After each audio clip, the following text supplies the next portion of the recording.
Bueno, buenas noches con todos y con todas. Mi nombre es Jenny Rivadeneira, soy coordinadora de la maestría virtual en psico-oncología de la Facultad de Psicología de la PUCE. Les agradecemos muchísimo por participar el día de hoy. El día de hoy nos acompaña el doctor Israel Destruje. Les voy a comentar un poquito sobre su trayectoria. El doctor Israel estudió en la Universidad de Cuenca, Medicina General. Hizo su internado rotativo en el IES Cuenca para luego especializarse en México. Tiene una especialidad en oncología clínica. Actualmente trabaja tanto en consulta privada como en el Hospital de Solca de Cuenca. Así que muchas gracias, Israel, por acompañarnos del día de hoy con este tema tan importante. Así que cuando usted quiera empezamos. Muchísimas gracias, Jenny. Buenas noches con todos. Gracias por la presentación.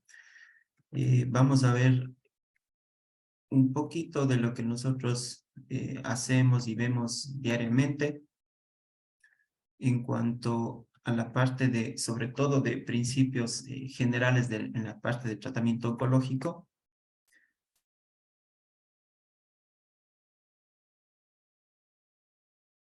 Listo, así se ve mi presentación, ¿verdad?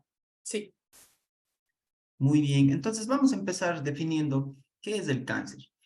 El cáncer es, en general, un término genérico que se da a un gran grupo de enfermedades y que se caracteriza por la expansión y la diseminación de una célula. Oncología como tal tiene su origen en la lengua griega, en donde onco significa tumor o masa y logos significa estudio. Entonces la oncología es el estudio de los tumores. Pero vemos que la célula cancerígena tiene la capacidad de, por múltiples vías, evadir las restricciones normales del crecimiento celular, es decir, esta prolifera, crece, prolifera y crece. Esta puede modificar el microambiente a su manera en donde se encuentra, puede invadir estructuras adyacentes, atravesar barreras celulares normales y diseminarse a otros órganos. En sí, esta es la característica que tiene una célula neoplásica. Ahora, sobre la epidemiología, a nivel mundial, según datos del Globocan 2021 o 2020, en ambos sexos el cáncer más frecuente a nivel mundial es el cáncer de mama, seguido del cáncer de pulmón y otros cánceres gastrointestinales, entre estos también el cáncer de próstata. Como ustedes pueden ver, existe una incidencia de alrededor de 19 millones de casos de cáncer que se diagnostican anualmente y en cuanto a su mortalidad, más o menos la mitad mueren a causa de cáncer.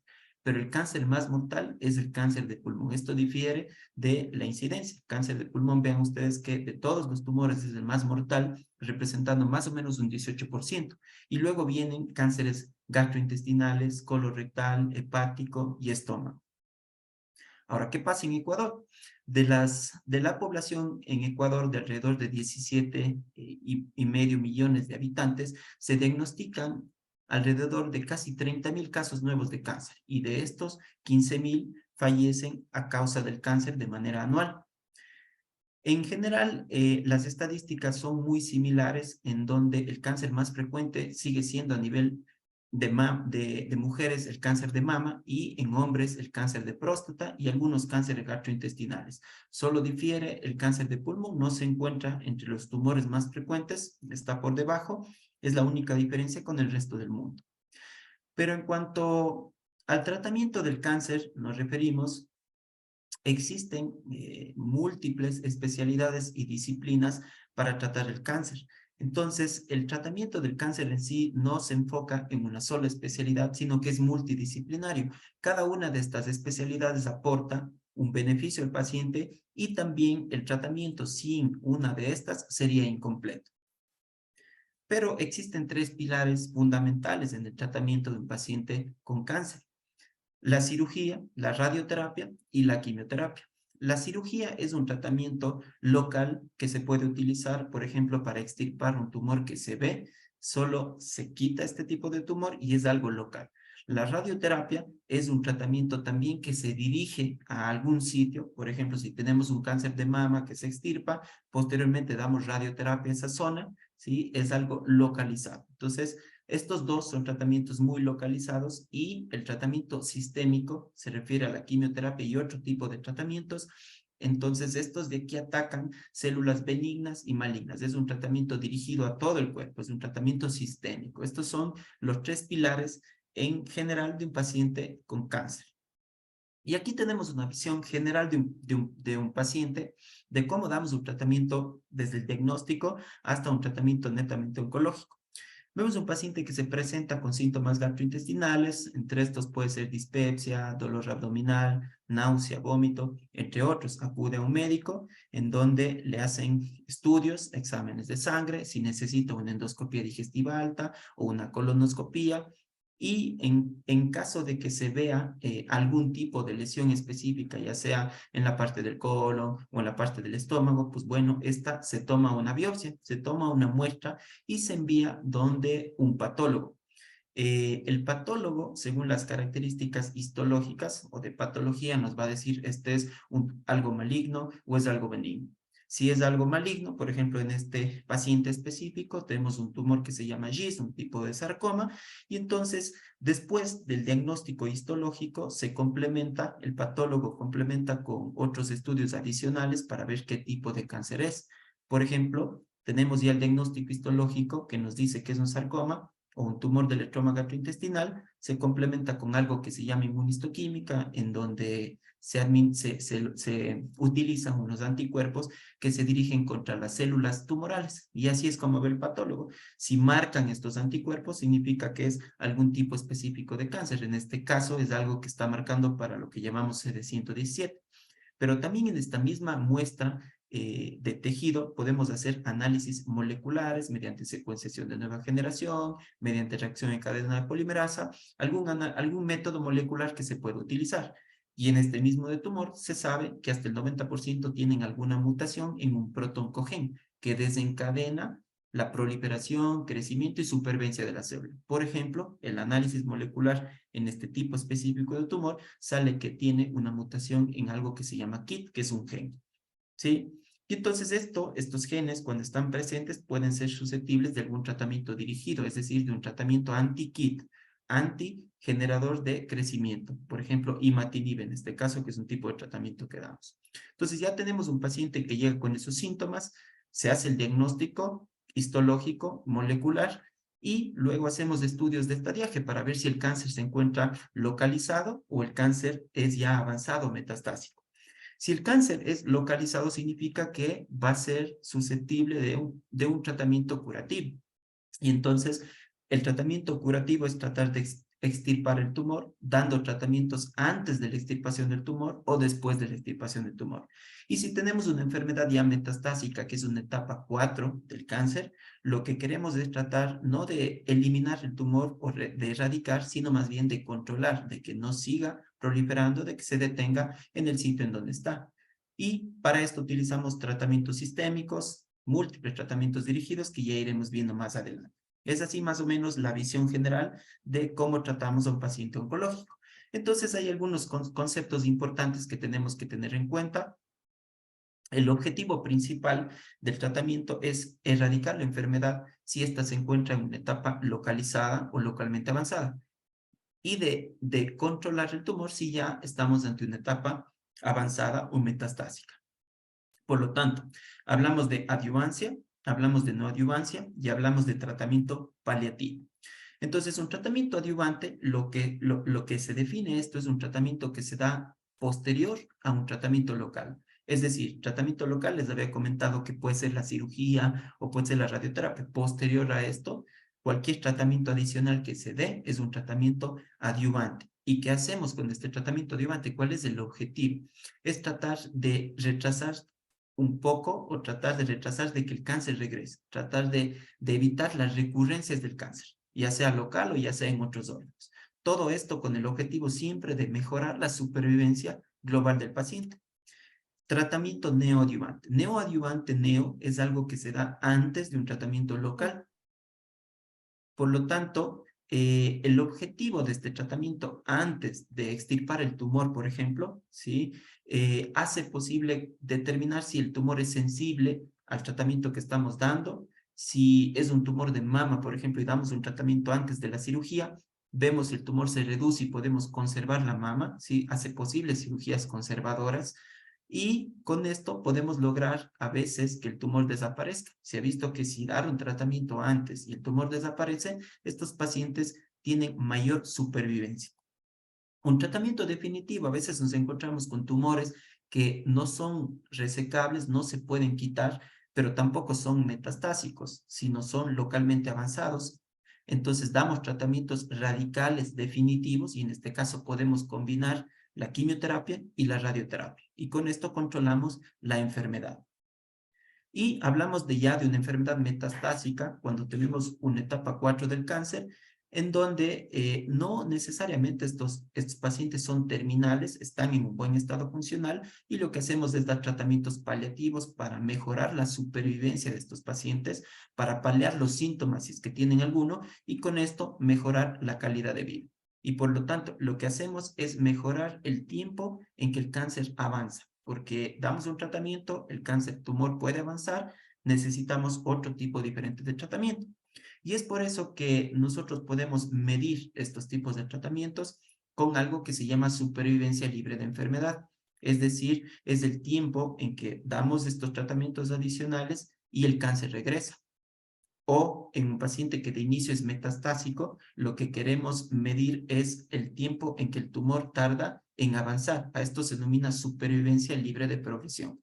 Pero como el objetivo en general es el mismo, lo que buscamos es incrementar la supervivencia global del paciente, ya sea que detectamos el tumor en una enfermedad temprana o ya sea que se detecta el tumor en una enfermedad avanzada.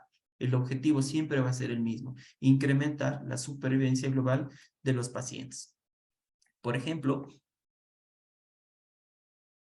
aquí tenemos un paciente con cáncer de pulmón. Esta es una tomografía en donde este de acá es el pulmón del lado derecho, que está negro, y este es el pulmón del lado izquierdo, pero vemos esta parte blanca, que es una masa que está ubicada en el lóbulo superior del pulmón izquierdo, que tiene estos bordes espiculados y que se asocia un poco a un ligero derrame pleural del lado ipsilateral. Entonces, esta es una tomografía de tórax. Si hacemos un estudio adicional que se llama PET-CT para determinar si el tumor es ávido a algún radiofármaco, vemos que capta esta masa del lado izquierdo. Nuestro objetivo en este caso va a ser primero iniciar con cirugía, extirpar la lesión, extirpar el tumor porque no hay evidencia de enfermedad en otra parte del cuerpo y por lo tanto después damos un tratamiento adyuvante después del procedimiento quirúrgico. El objetivo en este paciente va a ser que incremente su supervivencia libre de recurrencia o de enfermedad e incrementar su supervivencia global. Aquí tenemos otro ejemplo de un paciente de 50 años que tiene un cáncer de páncreas y es metastásico. Esta es una tomografía en donde administramos un tipo de radiofármaco, fusionamos con una tomografía y esta parte de aquí es el páncreas. Esto de aquí es el hígado, esto de aquí son los riñones. Entonces, en el páncreas vemos que está captando esta lesión redondeada azul y cuando se hacen estudios adicionales en otros sitios, pues vemos estas lesiones que están cafés en el pulmón. Si el pulmón es negro, así se tiene que ver lo normal, pero vemos estas múltiples lesiones bilaterales en ambos campos pulmonares y a esto se llama metástasis. Por lo tanto, el objetivo en este paciente va a cambiar. Ahora aquí el tratamiento es paliativo. No necesariamente es un paciente terminal, es un tratamiento paliativo que lo que hacemos es tratar de incrementar su supervivencia libre de progresión, es decir, el tiempo en que el cáncer se mantiene estático e incrementar su supervivencia global. Utilizamos tratamientos con quimioterapia, más o menos algún tratamiento dirigido si es que tiene algún tipo de mutación, por ejemplo. ¿Cómo evaluamos la respuesta? A ver si es que el tratamiento que estamos administrando funciona. Bueno, tenemos imágenes basales de este paciente. Después de 2 o 3 meses de un tipo de tratamiento, hacemos nuevos estudios y podemos tener diferentes tipos de respuesta. Uno que se llama respuesta completa, es decir, la desaparición total de las lesiones, que también sí puede suceder con los tratamientos. Otro que es la respuesta parcial, es decir, que no desaparece, pero que sí disminuye el tamaño de las lesiones. Respuesta parcial significa que disminuye más del 30% el diámetro de las lesiones. O podemos ver que el tratamiento no está funcionando y la enfermedad progresa. A esto se llama progresión de la enfermedad y vemos que los diámetros incrementaron más de un 20% o aparecieron lesiones nuevas en otro sitio. O también podemos tener enfermedad estable. Enfermedad estable significa que no respondió, es decir, no redujo su tamaño más del 30%, tampoco avanzó, no incrementó más del 20%. Sí, solo el tumor se mantuvo estable en los sitios en donde está. Por ejemplo, tenemos aquí un cáncer de pulmón, una tomografía de tórax, en negro el pulmón del lado derecho, el pulmón del lado izquierdo, y tenemos esta lesión grande de 70 milímetros, que es una neoplasia, un adenocarcinoma de pulmón que está paraileal del lado izquierdo, si ustedes pueden ver. Entonces damos un tratamiento por 2 o 3 ciclos o 4 ciclos de quimioterapia o más o menos algún tratamiento dirigido y hacemos estudios de control después de un tiempo y vemos que el tumor creció, ahora es más grande, mide 93 milímetros. El cambio en el crecimiento es del 34%, es decir, hubo un incremento de más del 20%. Decimos que este tumor avanzó, es una progresión de la enfermedad. El tratamiento no funcionó y hay que intentar con otro tipo de tratamiento. Aquí tenemos otro, en este caso vemos esta lesión blanquecina, es una metástasis de un cáncer de pulmón que se puede evidenciar aquí y damos un tipo de tratamiento. Después de 2 o 3 meses vemos cómo se comporta esto. Inicialmente medía 14 milímetros, ahora mide 12.9 milímetros, es decir, no hubo una reducción del más del 30%, ni tampoco el tumor creció más del 20%, se mantuvo igual. A esto se considera enfermedad estable, el tratamiento está funcionando, hay que seguir con el mismo. Más o menos así es como evaluamos las respuestas a los tratamientos en los tumores. El cáncer tiene múltiples sellos, o la célula tumoral tiene lo que se llama hallmarks oncológicos, es decir, la capacidad única de esa célula. Entre sus capacidades están varias, por ejemplo, puede evadir el crecimiento puede destruir el sistema inmune. Normalmente el sistema inmune ataca a la célula cancerígena evitando su crecimiento, pero esta célula es capaz de evadir el sistema inmune. Puede tener una inmortalidad replicativa, es decir, que esta célula está proliferando constantemente, continuamente, puede invadir estructuras adyacentes, tiene la capacidad de algo que se llama angiogénesis, es decir, de formar nuevos vasos sanguíneos, y estos son resistentes a la muerte celular. Todas estas son las características específicas de una célula cancerígena. Es por eso que tenemos diferentes estrategias para atacar todas estas células del cáncer. Es decir, si una capacidad que tiene esta célula cancerígena es importante para ella, la inhibición de los mismos podría afectar el crecimiento y la progresión tumoral, como atacando todas estas. ¿Con qué? Tenemos diferentes armas, entre estos la quimioterapia, que inhibe el crecimiento y la proliferación tanto de las células malignas como de las células normales. Tenemos terapias dirigidas con anticuerpos monoclonales que podemos administrar, por ejemplo, si el tumor en su superficie tiene algo que se llama receptor de crecimiento, que genera una señalización de proliferación sostenida, con medicamentos podemos inhibir esta señalización. O, por ejemplo, si el tumor forma nuevos vasos sanguíneos porque tiene receptores para ello, y a esto se llama angiogénesis, podemos dar fármacos antiangiogénicos que combaten esta formación de nuevos vasos sanguíneos. Y así podemos atacar por múltiples lados a esta célula cancerígena. Entonces, como ustedes pueden ver, tenemos múltiples armas.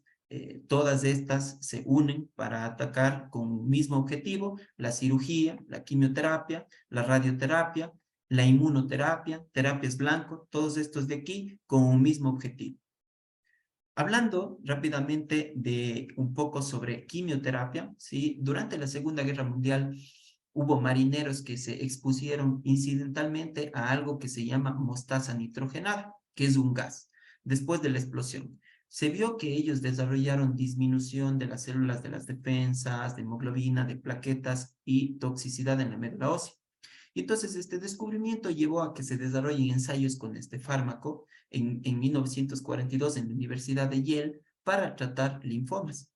¿Sí? Entonces, con esto empezó el primer fármaco de quimioterapia, empezaron a descubrirse otros. Por lo tanto, la quimioterapia es un tratamiento empleado para enfermedades neoplásicas y el objetivo de estas es impedir la replicación celular, es decir, ejercen un efecto antiproliferativo sobre la proliferación celular. Nada más que este tipo de tratamiento no es dirigido, puede inhibir la proliferación celular de las células cancerígenas como de las células sanas y he ahí sus efectos adversos. Algunos datos importantes: fármacos utilizados como terapia sistémica, hasta el 67% de los pacientes van a recibir algún tipo de tratamiento sistémico, hasta el 80% en algún tipo de enfermedad que haya regresado. Pero la quimioterapia es el tratamiento angular en la enfermedad metastásica, es con lo que atacamos los tumores. Y tiene una buena inversión en laboratorios, representa hasta el 50% de inversión en múltiples laboratorios, en general la investigación en oncología médica. El sitio de acción como tal de los antineoplásicos es en el ciclo celular. Esto es un ejemplo del ciclo celular en donde la célula replica su DNA y luego se divide, pasa por múltiples fases, fase S, fase G1, fase G2 y fase M. Entonces, lo que hace la quimioterapia es atacar todas estas fases. Existen algunos que son específicos de alguna fase y otros que no son específicos de alguna fase, sino van a atacar todo el ciclo de división celular y por lo tanto no son tratamientos dirigidos, como veremos algunos que sí lo tenemos. Pero ¿cuál es el efecto que ejerce la quimioterapia? Por ejemplo, en esta gráfica podemos ver las células en esta línea entrecortada, son las células normales y acá estas líneas continuas son las células tumorales. ¿Qué pasa si administramos un tratamiento con quimioterapia? Vemos una disminución de las células tanto normales como de las células malignas. Pero la recuperación, en cambio, la recuperación es más rápida de las células normales y más lenta de las células malignas. Y es por eso que cuando administramos múltiples ciclos de tratamiento a intervalos de tiempos regulares, vean qué es lo que pasa. Administramos un tratamiento, vemos que disminuye la proliferación celular de las células malas y de las células buenas, pero las células buenas se recuperan después de un tiempo. Estas se recuperan totalmente, pero las células cancerígenas no se recuperan. Y cada vez que damos otro tratamiento, las células buenas siguen recuperándose, pero las células malas o las células cancerígenas no se recuperan. Y es así por lo que se utilizan ciclos de tratamiento a intervalos regulares para tratar de detener la enfermedad o de eliminarla en algún punto. Las vías de administración de los fármacos, en general, administramos tratamiento vía venosa, pero también se puede administrar vía oral, se puede administrar incluso en algunos tumores abdominales, sobre todo ováricos, quimioterapia intraperitoneal, cuando hay metástasis del tumor hacia las meninges o hacia el sistema nervioso central, podemos administrar quimioterapia intratecal, o incluso en cánceres de vejiga podemos o se pueden administrar quimioterapia intravesical. Entonces, diferentes vías de administración de los tratamientos. Por supuesto, como todo tratamiento, estos pueden tener sus efectos adversos. Principalmente hay algunos fármacos que pueden ser vesicantes, significa que producen lesión a nivel tisular en los tejidos y pueden incluso ulcerar. No todos los fármacos son así. Por ejemplo, la doxorubicina que utilizamos en múltiples tipos de cánceres, entre estos cánceres de mama, pueden, si se extravasan, si se sale de la vena hacia los tejidos adyacentes, puede desencadenar este tipo de lesiones que incluso pueden necesitar cirugía plástica o alterar la función. Y tenemos fármacos que son irritantes, que no van a generar esto, pero que sí pueden generar esta inflamación de las venas, por ejemplo, cuando se administran estos fármacos, si se extravasan, o aquí, por ejemplo, tenemos un catéter que colocamos en esta zona, si se extravasa, podemos generar este tipo de reacción cutánea. Asimismo, como las células que están en constante crecimiento de la boca, el cabello, de la piel, son las que se alteran a nivel del tracto gastrointestinal, pues pueden aparecer algo que se llama mucositis en este tipo de pacientes, sobre todo incluso cuando se utiliza concomitante o junto con quimioterapia y radioterapia, aparecen estas úlceras orales en diferentes sitios a nivel de la boca, de los labios, que pueden generar molestias. Siempre con estos tratamientos hay que ir tratando los síntomas que se vayan generando. Puede causar alopecia, la pérdida del cabello dentro de unas 3 o 4 semanas. Generalmente, no todos los fármacos de quimioterapia provocan esto, pero sí la mayoría, y esto puede ser reversible después de la suspensión de la quimioterapia. Asimismo, principalmente la toxicidad a nivel cutáneo que puede generar en las uñas con cambios a nivel unguial que se hagan blancas, puede generar onicolisis, uñas quebradizas, estas líneas blancas que generalmente vemos también leuconiquias con el tratamiento, con algunos tipos de tratamientos específicos sobre infección unguial también puede estar presente. Entonces son cambios a nivel cutáneo y sobre todo unguial que se van presentando.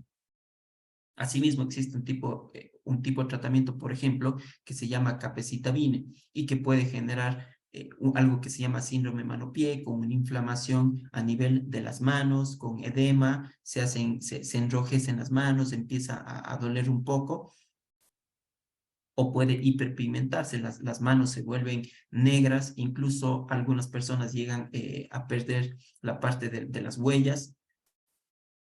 Diferentes tipos de medicamento pueden producir diferentes síndromes mano-pie. Por ejemplo, quimioterapias como los taxanos afectan principalmente la parte del dorso, ¿sí? Y la parte de las uñas, y antraciclinas van a afectar la parte palmar de las plantas. Entonces ven esta descamación importante y este enrojecimiento, o terapias dirigidas que se toman también pueden desencadenar este tipo de efectos adversos que se denominan síndrome mano-pie, porque puede ser en las manos y en los pies, pero también podemos tener algunos efectos que no son frecuentes, pero que pueden darse reacciones cutáneas sistémicas más severas, como síndrome de Steve Johnson, por ejemplo. Son lesiones que aparecen en todo el cuerpo y que pueden poner en peligro la vida del paciente.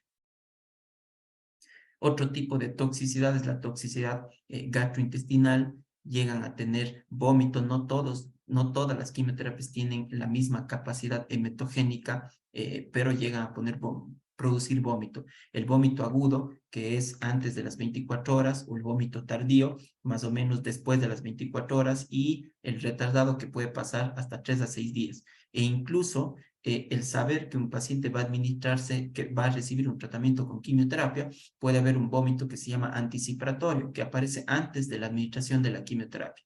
Y esto es porque en los ciclos previos ya sucedió que tenía este tipo de efecto adverso. Existen regímenes de quimioterapia que tienen un alto riesgo emetogénico, más del 90%, es decir, damos un tipo de tratamiento, 9 de cada 10 pacientes va a tener este efecto adverso. Damos un tratamiento, 3 de cada 9 pacientes va a tener un efecto adverso. Entonces son regímenes de quimioterapia en donde nosotros aplicamos fármacos muy efectivos, por cierto, para disminuir el riesgo de que este efecto adverso se produzca, por ejemplo.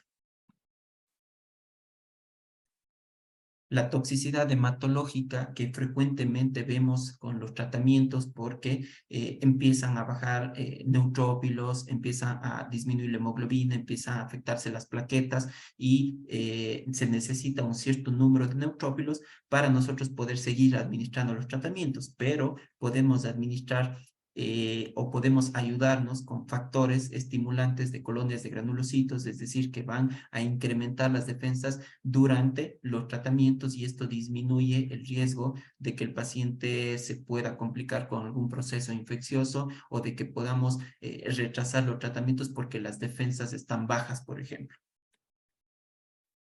Ahora, en cuanto a generalidades sobre cirugía oncológica o sobre el tratamiento quirúrgico, significa que no solo es extirpar el tumor, la cirugía no solo es quitar el tumor y tal, sino también se utiliza para prevenir, para diagnosticar, para solucionar algunas complicaciones que pueden deberse al mismo tumor, para controlar algún síntoma o de manera estética. También se puede utilizar la cirugía oncológica. Casi el 30% de las personas con cáncer se curan solo por este método.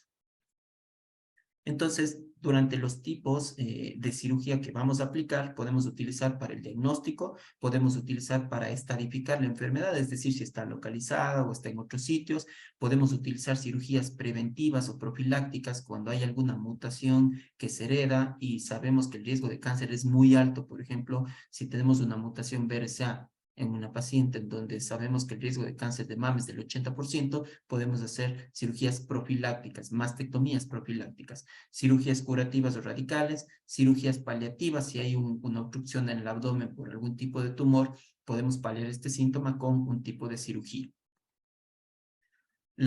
Para el diagnóstico como tal, podemos utilizar diferentes tipos de biopsia, ¿sí? Podemos utilizar una biopsia aspirativa. Vemos aquí en la mama un tipo de lesión. Entonces, son biopsias en donde se aspira este tipo de lesión y podemos mandar a patología para un análisis. O podemos hacer biopsias guiadas por ultrasonido, en donde el ultrasonido nos va a definir mejor en dónde se encuentra la lesión para poder tomar una biopsia, ya sea del tumor o ya sea de algún ganglio que esté cerca. Biopsias con agujas un poquito más gruesas, en donde igualmente el procedimiento o la técnica es el mismo, se guían por algún tipo de ultrasonido o alguna imagen, o si el tumor es palpable y visible, puede ser sin la imagen, o pueden ser biopsias incisionales, en donde se abre la herida y a esto se utiliza bisturí y se puede extirpar el tumor. Se hace una biopsia incisional en donde se extirpa la parte o la mayor parte del tumor. Son otro tipo de biopsias. Sirve también para clasificar o para estadificar los tumores. Por ejemplo, si tenemos un tumor de cabeza y cuello o un tumor de tiroides, por ejemplo, se saca la tiroides y también se sacan algunos ganglios para ver si en ese sitio o en esos ganglios tiene células tumorales. Se utiliza también en tumores abdominales para un cáncer de ovario. Si extirpamos el tumor de ovario, también tenemos que hacer una cirugía oncológica total en donde se extirpan otras estructuras, parte del abdomen. Y como les había comentado en cuanto a cirugías profilácticas, si tenemos una mutación BRCA1 que se hereda de manera autosómica dominante, podemos hacer mastectomías reductoras de riesgo de cáncer de mama, por ejemplo, o en un paciente que tiene un cáncer de colon y que sabemos que tiene un Lynch o que tiene un cáncer de colon hereditario no polipósico, también se pueden hacer colectomías profilácticas porque el riesgo de que tenga este tipo de cáncer a tal edad es muy alto. Se pueden hacer cirugías profilácticas. Aquí, por ejemplo, se extirpó un colon de un paciente con Lynch.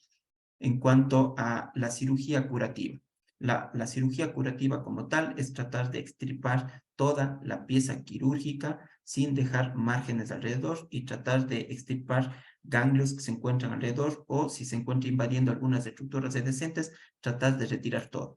Por ejemplo, esta es una lesión de tipo melanoma cutáneo en donde se reseca la parte del melanoma, se dan márgenes alrededor de la lesión y también se resecan o se quitan algunos ganglios que están cerca del tumor. O en el caso de un cáncer de estómago, este es un estómago en donde se quita totalmente toda la pieza quirúrgica, hablando del cáncer de estómago, pero también se retiran algunas estructuras que están cerca y se están invadiendo, como el vaso y algunos ganglios que están cerca. Entonces son cirugías radicales curativas en pacientes que tienen un tumor localizado. Aquí también tenemos un cáncer de mama, en donde se hizo la extirpación de toda la mama y la extirpación también de los ganglios que están cerca, que son los ganglios axilares, una mastectomía radical modificada. Y podemos hacer cirugías paliativas. Si hay un tumor que está sangrando, se puede retirar ese tipo de tumor. Si el paciente no puede alimentarse por la boca, podemos utilizar sondas de gastrostomía o de ionostomía para que el paciente pueda alimentarse mejor.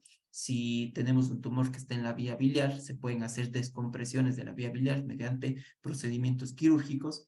o como este es el caso de una paciente que tiene un tumor abdominal y que está generando un abdomen oclusivo. Esta es una tomografía, así se ven las tomografías cuando se tienen abdómenes agudos por algo oclusivo, con niveles hidroaéreos en esta zona. Por lo tanto, lo que se trata de hacer es que el intestino, derivar al intestino, irse hacia la pared abdominal y que la materia fecal salga por otro sitio.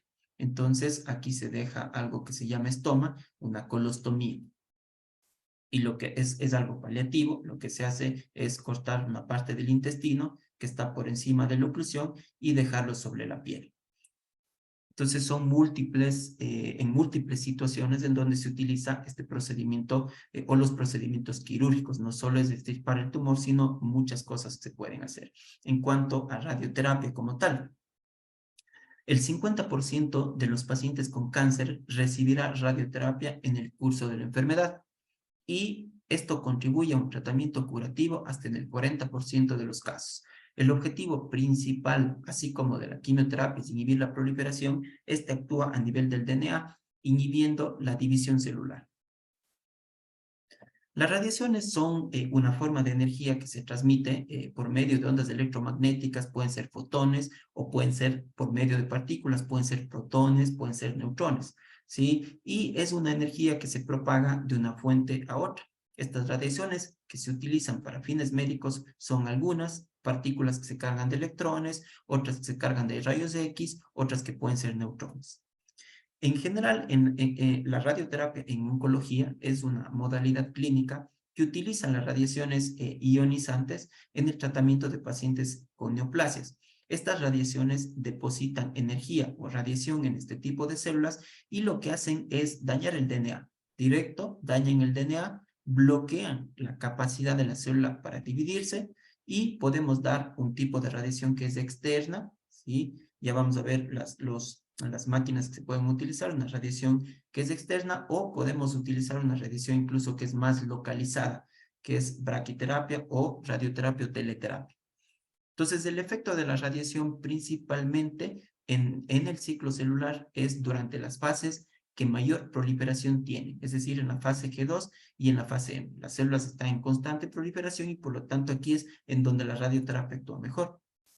De acuerdo al objetivo, así como el tratamiento con quimioterapia es un tratamiento curativo, tanto adyuvante como neoadyuvante, asimismo la radioterapia se puede aplicar en diferentes puntos. Puede darse un tipo de radioterapia paliativa, es decir, en una enfermedad avanzada, el tratamiento con radioterapia es localizado, pero por ejemplo, si tenemos un cáncer de mama metastásico óseo que está generando mucho dolor, se puede dar un tratamiento dirigido en esa zona y la radioterapia va a calmar el dolor. Si tenemos metástasis en la cabecita, metástasis en tumor en sistema nervioso central, podemos dar radioterapia a holocráneo y con eso controlamos el tumor en este sitio. Entonces, podemos utilizar la radioterapia paliativa para múltiples indicaciones, pero también podemos utilizar radioterapia en un entorno curativo. Radioterapia antes de un procedimiento quirúrgico, radioterapia después de un procedimiento quirúrgico o incluso durante la cirugía. Se extirpa el tumor y en el mismo momento se puede dar radioterapia. Esto se llama radioterapia intraoperatoria, que generalmente se utilizan para algunos tumores abdominales y también para cánceres de mama en etapas muy tempranas. Entonces, es un tratamiento curativo en diferentes tipos de tumores. Cáncer de piel, cáncer de próstata, se utiliza mucho, cáncer de cuello del útero, y se puede combinar con otros tratamientos, en este caso con quimioterapia, para hacer que la radioterapia funcione mejor o radiosensibilizar a las células cancerígenas en mama, en cáncer de recto, en cáncer de canal anal, cáncer de cabeza y cuello, pulmón y endometrio. Se utiliza mucho. Las diferentes formas de dar radioterapia. A esto de aquí es teleterapia, es decir, se da una radioterapia externa. Vemos un paciente que está acostado sobre un acelerador lineal, que son equipos generadores de rayos X, y se dan radiaciones a los sitios en donde necesita recibir el paciente. O puede ser algo más localizado, por ejemplo, en cánceres de cuello uterino, se puede dar algo que se llama braquiterapia, se introduce esta parte de este tubo y en donde la radioterapia se da de manera directa. Entonces aquí tenemos el acelerador lineal en donde está el paciente y en donde va a recibir el haz a un sitio específico en donde requiera recibir la radiación. Antes, la radioterapia, se utilizaba esta radioterapia convencional en donde utilizaba rayos X en 2D. Aquí no se pueden definir, como ustedes pueden ver, no se definen bien las estructuras. Esta es la pelvis, en un tumor de cuello de útero, no se definen bien las estructuras las cuales van a recibir la radiación. Pero hoy en día, pues existen, la tecnología va avanzando y existen ya técnicas en 3D en donde utilizan tomografía o resonancia magnética y software específicos en donde, por ejemplo, en este tumor de cabeza y cuello se puede delimitar muy bien las estructuras que van a recibir la radiación y las estructuras que están alrededor del mismo. Son terapias más dirigidas que disminuyen los efectos adversos diferente a la tecnología que se utilizaba antes. Por ejemplo, en cáncer de mama, la radioterapia que se da después de un procedimiento quirúrgico mejora supervivencia global. Y también tenemos, sobre todo en cáncer de próstata, los resultados a largo plazo son excelentes dependiendo la estratificación en el cáncer de próstata, más o menos de una enfermedad temprana que se traten con cáncer, que se traten con radioterapia. En este tipo de cáncer, pues esto controla muy bien la enfermedad. A 5 años, casi el 95% está sin avanzar la enfermedad o está vivo. Entonces, como ustedes pueden ver, el cáncer en general es un grupo de enfermedades que está caracterizada por la proliferación celular y que disemina hacia otros tejidos. Esa es la capacidad que tiene la célula cancerígena. El tratamiento contra el cáncer es multidisciplinario. Necesitamos el apoyo de todas las especialidades y principalmente cirugía, radioterapia, quimioterapia. Todo esto es importante como tratamiento para el cáncer. La quimioterapia dejó de ser la última opción, ahora es multidisciplinario. Antes solo se decía que con quimioterapia o con cirugía, pero esto ya no es así. Y al someter al paciente a estos beneficios, se somete también a sus efectos adversos, tenemos que tener en cuenta. Muchísimas gracias, esto sería todo. Tal vez alguna pregunta.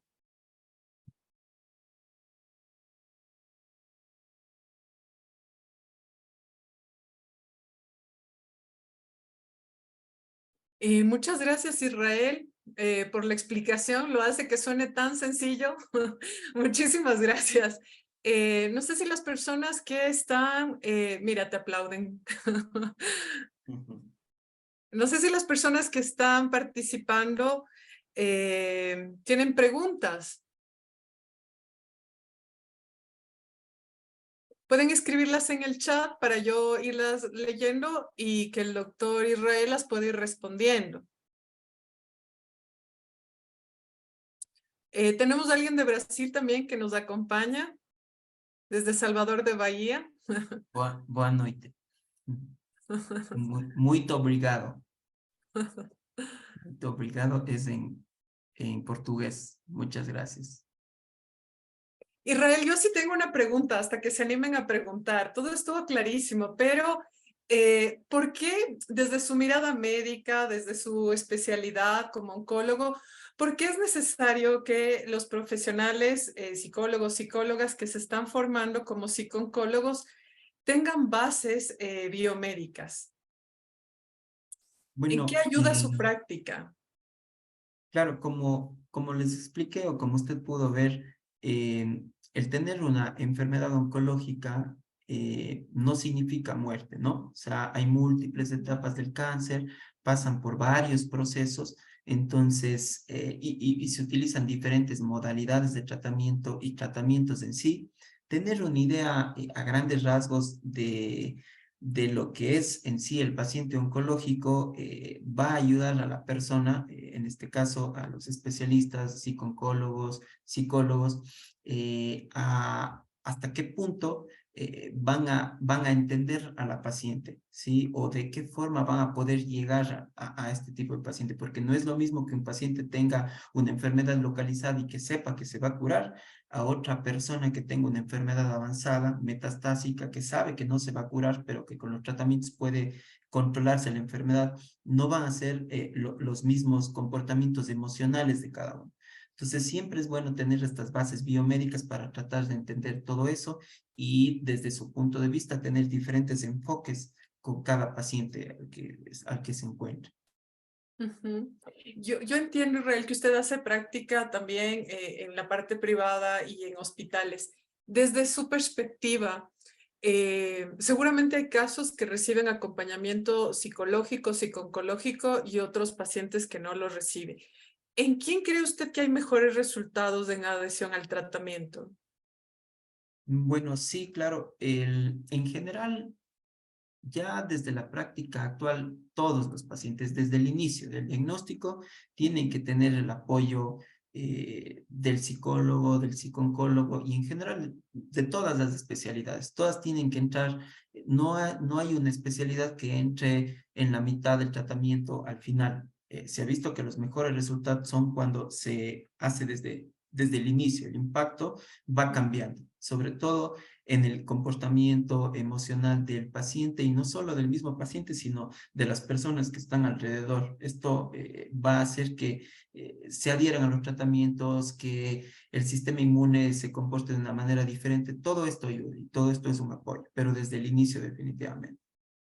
Ujú. Entonces, sí hay una diferencia entre quien recibe acompañamiento, que no solamente médico oncológico, sino también cuidado de su salud mental, digámoslo así. Usted nota que hay una diferencia. Sí, sí, sí, por supuesto, porque antes no se utilizaba o antes no entraban desde el principio estas especialidades de apoyo. Entonces, nosotros no tenemos la pericia para tratar este tipo de problemas psicológicos que se agregan a la patología oncológica. No era lo mismo la adherencia al tratamiento, probablemente las pacientes no querían saber nada de esto, renunciaban, no tenían el apoyo familiar que se necesitaba, entonces sí se ve, por supuesto, la diferencia a antes, ¿no? Pero ahora todo es desde el inicio. Ujú.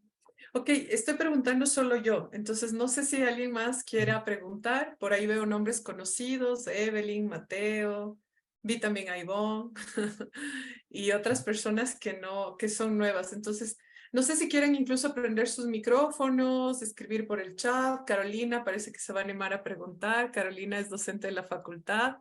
Gracias, Buenas Caro. noches, hola Jenny, buenas noches, muchas gracias Israel por la charla, muy interesante. Y Buenas quería noches. hacer una pregunta. Bueno, a veces uno pregunta, o yo, bueno, pregunto por situaciones también, experiencias familiares, ¿no? Que uno ha tenido y creo que eso también como que lleva a preguntar. Em, puede ser que un tumor, por ejemplo, que en un momento dado lo hayan diagnosticado como un tumor benigno, con cirugía lo extirpan, pero después de un tiempo vuelve a crecer y puede contener ya células malignas. Bueno, puede darse porque el tumor en general es muy heterogéneo. Cuando se hace un tipo de biopsia, por ejemplo, tenemos un cáncer de mama, en donde vemos una lesión en la mama, se toma una biopsia y nos dice que este tipo de tumor no es invasor, es un tumor de un comportamiento benigno, pero cuando se analiza toda la pieza quirúrgica, toda la lesión, sí se encuentra un componente invasor en algún punto. ¿Sí? Esto sí puede pasar porque es un comportamiento muy heterogéneo que tienen los tumores y a lo mejor no se alcanzó la célula maligna a la cual en un inicio reportó que era algo benigno y ahora no, es algo maligno. Entonces sí puede suceder. Ok, Y gracias. cuando un tumor regresa, generalmente es porque tiene algún comportamiento maligno, ¿no? Los tumores benignos en general pues se retiran, un fibroadenoma de mama, por ejemplo, se retira, no regresa, un lipoma, un tumor de tejido adiposo en cualquier parte del cuerpo se retira y esto no genera de nuevo, ¿no? Pero si regresa es porque tiene un comportamiento maligno. Ya. Ok, y otra pregunta se me ocurre. El hecho de que vuelvan nuevamente a aparecer células malignas, tal vez no en el órgano inicial, sino en otro órgano, ¿no es cierto? Como metástasis. La parte emocional, es decir, todo lo que involucra las emociones y cómo está sintiéndose el paciente, el contexto de vida del paciente. ¿Cree usted que eso de alguna u otra manera puede influir en que nuevamente vuelva a aparecer, tal vez no en la misma zona, digamos, sino en otro lugar, en otro órgano, el tumor? Mire, no hay evidencia de que el comportamiento emocional se asocie a un riesgo de recurrencia de la enfermedad en cualquier punto, ¿no? Sin embargo, si es que la enfermedad en algún punto regresa, por supuesto tiene un impacto psicológico, emocional muy grande para la persona, porque en teoría está curada de una enfermedad y le regresó el cáncer. Entonces, es un impacto emocional bien grande y en algunas ocasiones he visto que entra en una profunda depresión, ansiedad, no solo ella, sino su familia. Entonces, es un impacto grande, pero no que la parte emocional se asocia a que el cáncer regrese. Eso no pasa. Ok, gracias, muy amable. No, nada. ¿Alguien tiene otras preguntas que le quiera hacer por chat? Ivonne, gracias. Buenas noches. Yo tengo una pregunta. Usted mencionaba que la radioterapia como un tratamiento locorregional se utiliza en al menos el 50% de los pacientes.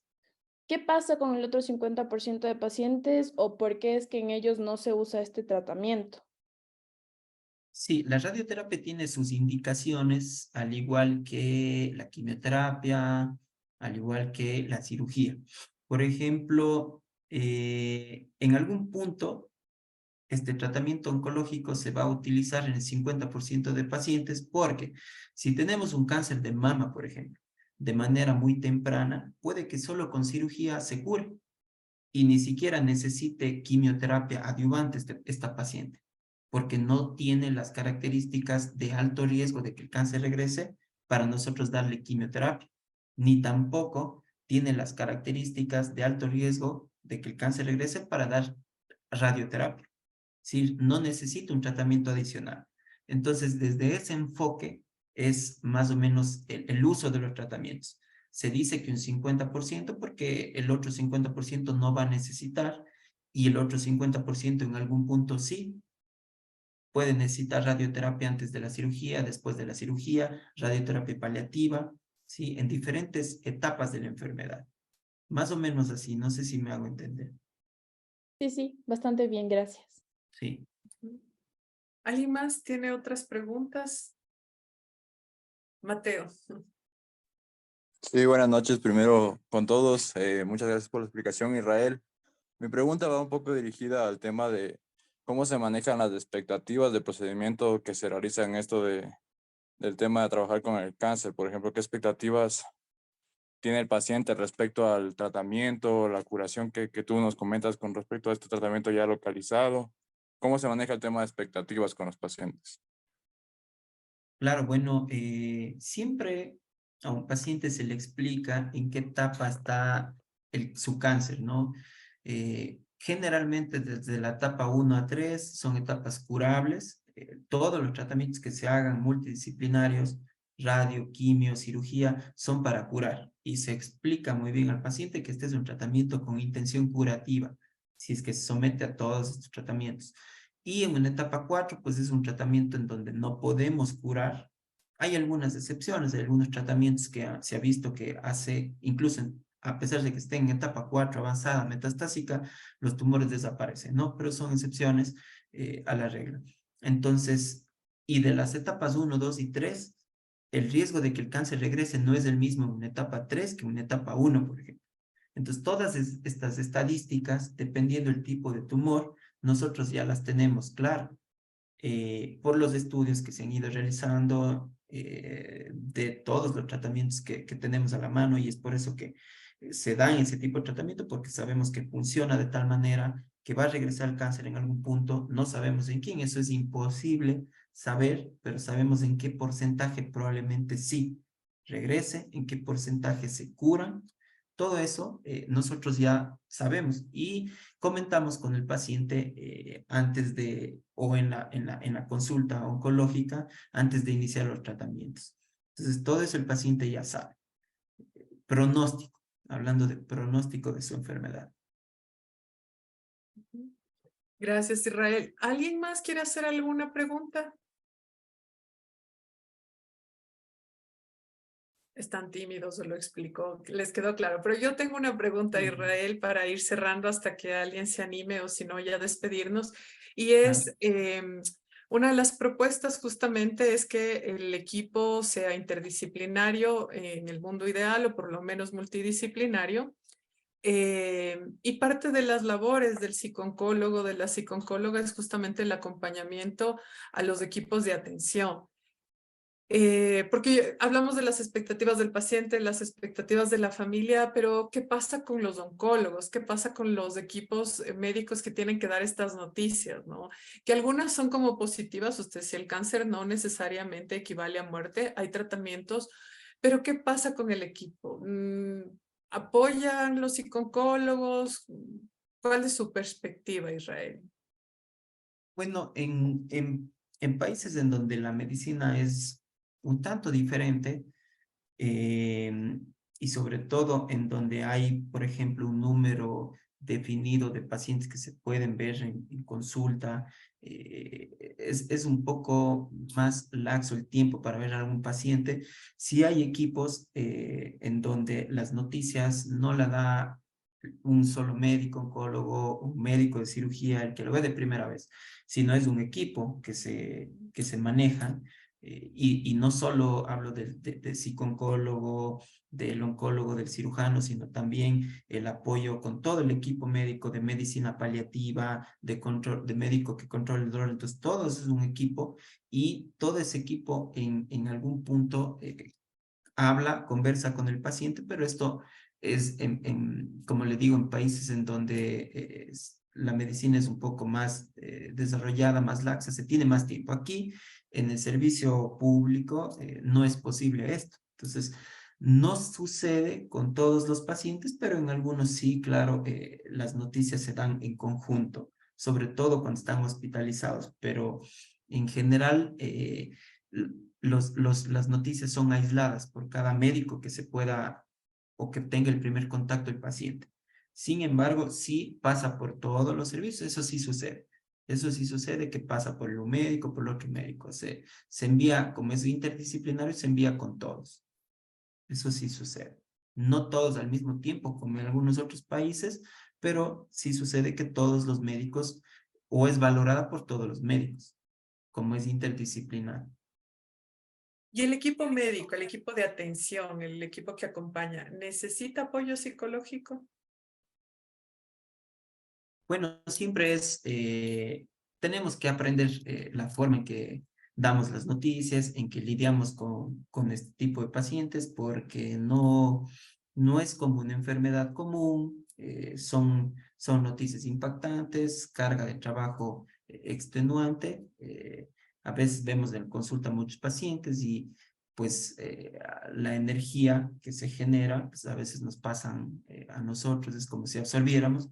Entonces, sí, todo esto afecta, tiene sus consecuencias, pero como tal, algo que en el equipo estén psicooncólogos apoyando al equipo médico como tal, o de una manera de percibir emocional, no hay. O sea, eso no pasa. ¿Y lo recomendaría? Por supuesto que sí. Ujú. Definitivamente ayudará. Sin embargo, nosotros cuando estamos como parte del equipo médico, siempre estamos conversando entre nosotros antes de ir a consulta. O sea, nosotros nos comunicamos todo, tratamos de relajar en general el trabajo que tenemos y esto nos ayuda. Ujú. Ok, Ujú. muchas gracias, Israel. No sé si alguien se anima a hacer una última pregunta, un último comentario. Creo que no. Pero Israel, agradecerle muchísimo. Mateo, una última pregunta o comentario. Sí, una última pregunta, bro. Quería saber si dentro de la planificación de la intervención médica también existe dentro de esa planificación alguna intervención a nivel psicológico, por ejemplo, con terapias grupales o algo, porque muchas veces esta gente se siente, gente que tiene cáncer se siente aislada o tienen esta perspectiva negativa de por qué esto me pasa a mí, cuando existen, como comentabas en esta explicación, varios casos, ¿no es cierto? Entonces quería saber si existe algún tipo de intervención psicológica grupal, como terapias de apoyo, en su planificación médica. Como tal, que exista un grupo para algún tipo de pacientes en donde yo trabajo, no. Sin embargo,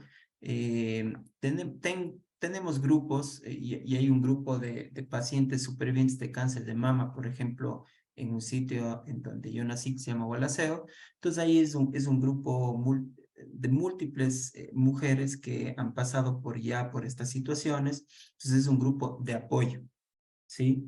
Pero en donde yo trabajo, no hay un equipo multidisciplinar, un grupo de pacientes que reciban apoyo grupal, no es así. Que sería una buena iniciativa, ¿no? Para eso está. Brian García está por ahí, te van dando ideas, Brian, de lo que se podría Exacto. hacer en Cuenca. Sé que Brian me está Gracias. colaborando, así que bueno, ahí hay ideas. Israel, muchísimas gracias por la explicación súper clara.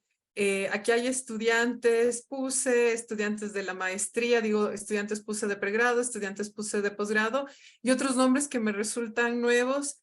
Pero bueno, la idea de estos espacios es justamente que ustedes tengan una primera mirada de cómo son las clases, de cómo funciona la maestría. Si quieren más información, pueden revisarlas en la página, en las redes sociales de la facultad, en las redes sociales del Centro de Educación Virtual. Si están interesados, Cintia quiere hacer alguna pregunta al final. Cintia. Hola, muy buenas noches con todos. No sé si me Te escuchan. escuchamos, Cintia. ¿Qué tal? Les cuento que, bueno, pues estoy un poquito en el corre-corre aquí en el hospital. Trabajo en el Hospital Metropolitano, soy enfermera y alcancé a escuchar partecitas de la charla. Me parece muy interesante el tema de la oncología. Me encanta. Les cuento que pongo quimioterapia todos los días. Trato con pacientes oncológicos a diario. Entonces, no solamente justo quería comentarles que se trata con pacientes adultos, sino también nosotros tenemos a nuestro cargo pacientes pediátricos, en donde también tratamos con sus familiares y se puede decir que pues emocionalmente muchas veces nosotros terminamos súper agotados. Creería yo que nosotros también como personal de salud, como equipo de trabajo, médicos, enfermeras, señores auxiliares, todos en algún momento también necesitamos como que recargar esa energía, como que inyectarnos un poco de ese optimismo, de ese positivismo, porque a veces incluso hasta para dar respuestas a los familiares, a los pacientes sobre este tema tan complicado, nosotros también necesitamos estar bien, porque como dice el dicho, uno nunca puede dar lo que no tiene. Entonces, me parece que, perdón, siempre debemos estar en constante aprendizaje, porque esto también nos enseña muchas cosas, a valorar la vida y debemos nosotros también siempre estar, o sea, emocionalmente bien. Creo que a veces nos recargamos de trabajo, nos recargamos de lo que el paciente nos cuenta, de lo que el paciente nos dice, porque hacerlo de una manera mecánica, siento que no es lo correcto. Llegar, poner una vía, activar un puerto, empezar a poner una quimio, suena de pronto a veces tan fácil o rápido y así, pero no estoy tratando yo con una computadora, con un monitor, con un tensiómetro, con un celular. Es alguien que está preocupado por su diagnóstico, muchas veces, en realidad, cuando nosotros hemos tenido pacientes nuevos, creo que es la parte más difícil porque ellos vienen llenos de dudas, vienen llenos de preguntas, de incertidumbre, porque no saben qué les va a pasar. Entonces, a lo largo de lo que ya van recibiendo el tratamiento, como que recién ellos van entendiendo de qué se trata. Y creo que nosotros somos un apoyo súper importante con ellos, porque nosotros estamos con ellos todo el tiempo, así que pienso que nosotros también debemos hacer un espacio y tratar de que emocionalmente no nos quebrantemos con todo esto, porque les soy sincera, a veces uno sí se llega a la casa recargado de tantas cosas y pues sí pienso que es saludable. Nosotros también empezar a leer, empezar a visitar al psicólogo, empezar a tener nuestros espacios entre nosotros y poder pues darnos la mano también, porque como les digo, a veces uno no tiene como que todas las respuestas ahí, ese instante.